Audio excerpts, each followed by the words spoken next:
Okay, we are continuing the NSX repair diagnostic.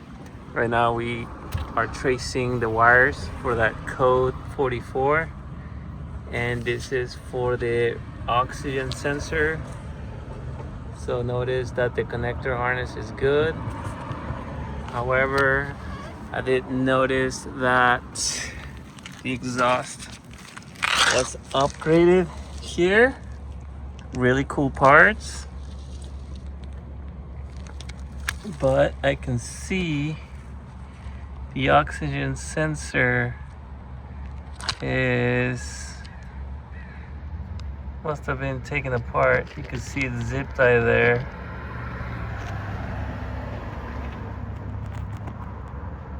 So there's a chance that the sensor is faulty.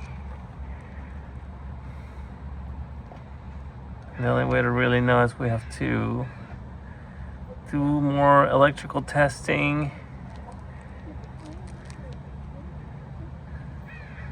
This is a really cool exhaust.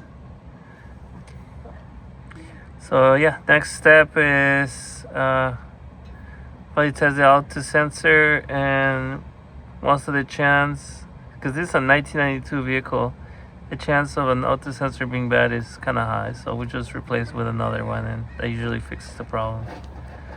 Okay, so to be continued. Thanks for watching. Awesome.